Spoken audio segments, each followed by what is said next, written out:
So my categories aren't really too crazy. I want to just get the DNFs out the way just to start. So we have Forged by Blood and A Study in Drowning. These two books I read at the very beginning of the year. At the beginning of the year, I decided that I was gonna DNF a lot more because I wanted to spend more time on books that I liked. And I was like, yeah, I don't wanna read these. And then oh, These Deathless Shores. This is a dark Southeast Asian inspired Peter Pan retelling, and it's from the perspective of a gender swapped Captain Hook. So I went into this thinking, oh, this is gonna be great. I really tried to push through this one, but I just couldn't. So and then we have The Starving Saints. I'm not gonna lie. I was confused and kind of bored. Antlered King. Yeah. Antlered King.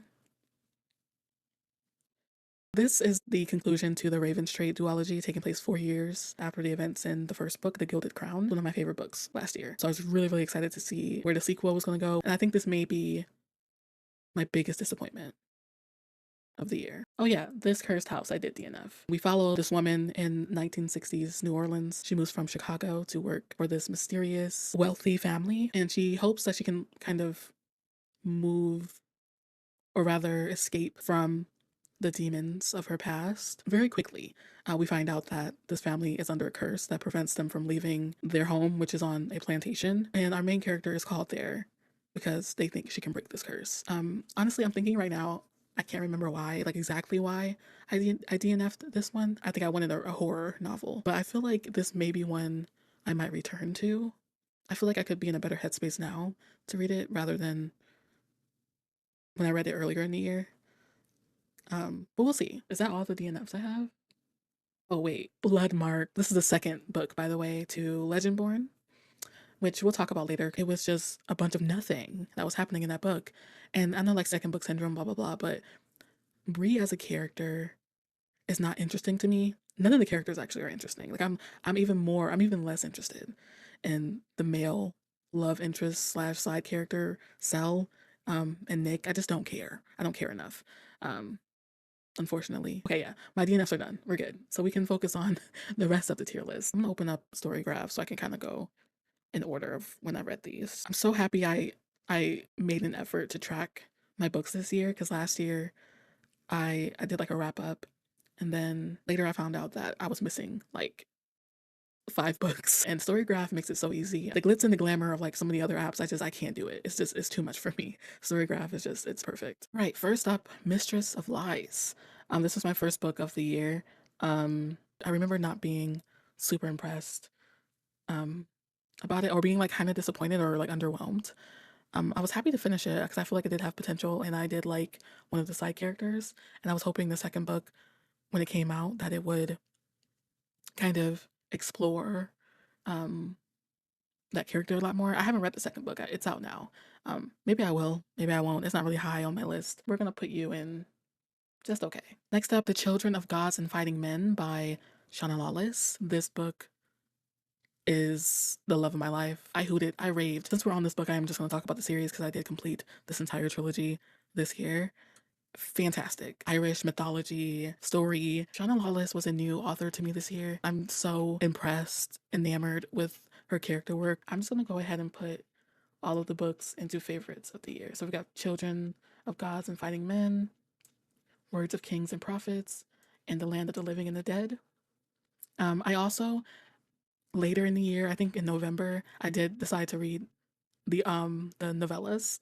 So I'm just gonna add those here too while we're talking about it because they're all a part of the same thing. So we have Dreams of Fire, Dreams of Sorrow, and Dreams of Chaos. I think if you like Irish mythology or like Irish folklore history, there are like real historical figures in this book, but obviously the story is fictional. Yeah, but it's well researched. I listen to the audiobooks, so if you have issues with like pronunciation, because some of the names don't read like English names, they are Irish names. So actually hearing them and matching them with the spelling helped a lot. I believe she also has like a pronunciation guide at the beginning of the books, I believe. I don't have the physical books. I borrowed these from the library.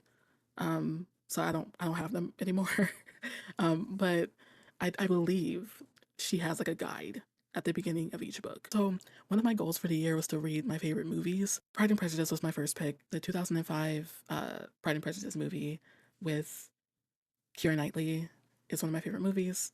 And I never read Pride and Prejudice, which is kind of crazy. And I loved it. I love the movie. Like I think the 2005 movie is a great adaptation, but the book is so much better. I think we get a lot more like understanding of Darcy. But yeah, Pride and Prejudice, we're gonna put her where she belongs. Favorites of the year. I think I might have to put it before the Gale Song trilogy, just because I, yeah, I'm sorry. It has to be there. Favoritism. And then lastly, in January, I read The Lesson. And this one is kind of like an alien invasion story on the Virgin Islands. And the humans are oppressed, and these aliens are super violent and can kill a person just for looking at them wrong. We're going to put it in interesting / enjoyable. Moving on to February, The Last Summer on State Street by Toya Wolf. This is a coming of age story about a young girl living in the projects in Chicago in the 90s, I believe. But I think the author based this character who is fictional on her own life. I'm gonna put it in interesting / enjoyable. And next we have Heartless Hunter. The second book came out while I was listening to the first one. And then also my Spotify hours reset like shortly after I finished Heartless Hunter. So I had enough hours to listen to Rebel Witch. You know what? We're putting them in just okay. Okay. All right. Oh yeah, I read some poetry books. I don't know. I mean, I guess I'll put these in interesting. They're by the same person. I did a stream on Twitch for Black History Month where we read some poems from Morgan Parker from her books There Are More Beautiful Things Than Beyonce and Magical Negro. And they were great. Sword of Kaigen. We're just gonna put it in just okay. And I'm gonna put it after Heartless Hunter and Rebel Witch, because you know why? I listened to the audiobook. Next book, Legendborn, finally got around to it.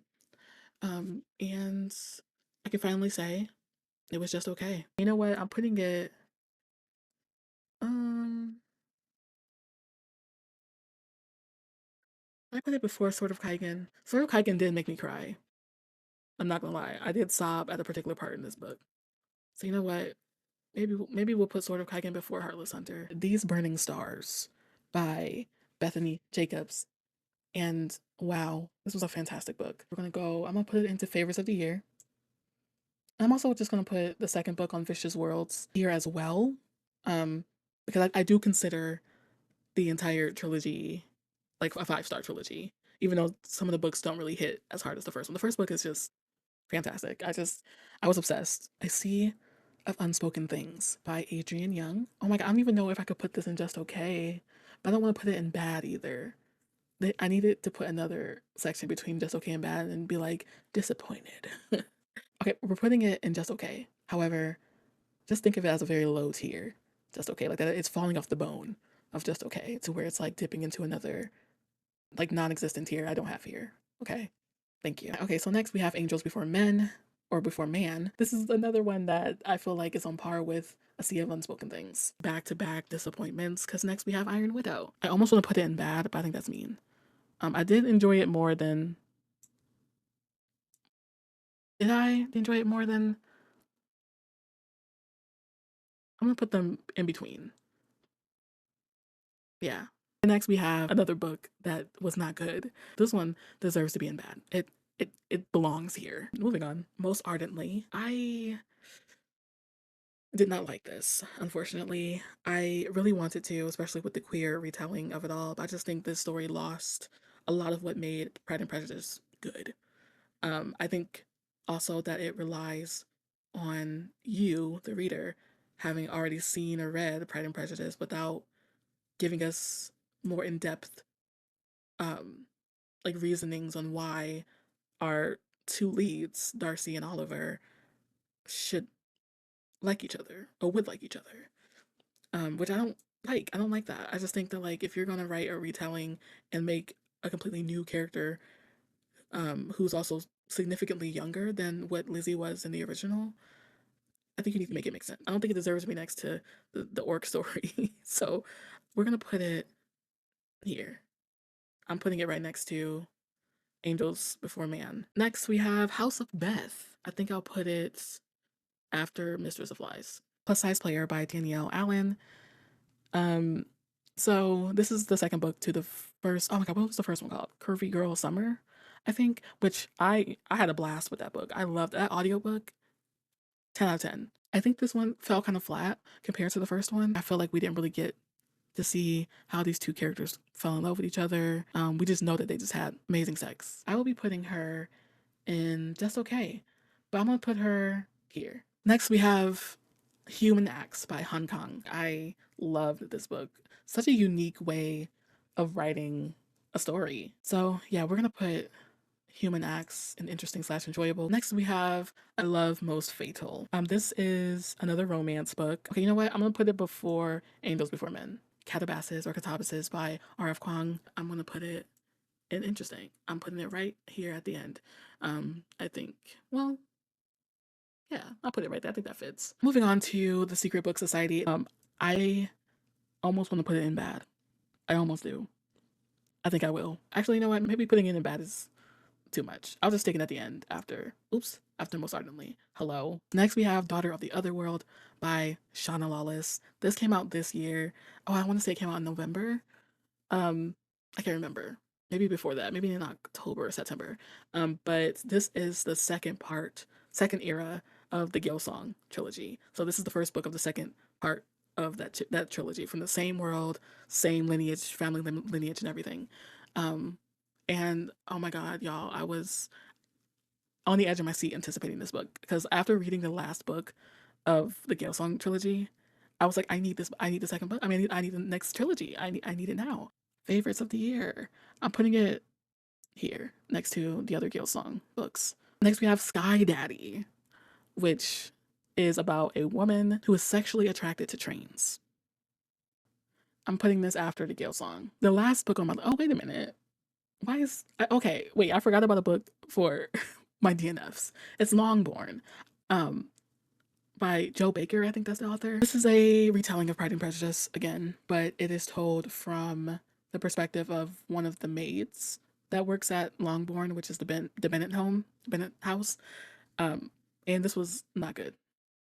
That's all I'm gonna say. Lastly, to continue my um, reading my favorite movies thing that I was doing, we have Rebecca. Alfred Hitchcock's Rebecca is one of my favorite movies. I hate Max. I didn't love him in the movie. I thought he was kind of weird. I'm gonna put her into interesting slash enjoyable. But I'm gonna put it at the top. And that's all my books ranked. Thank you for watching, and I will see you all in the next video.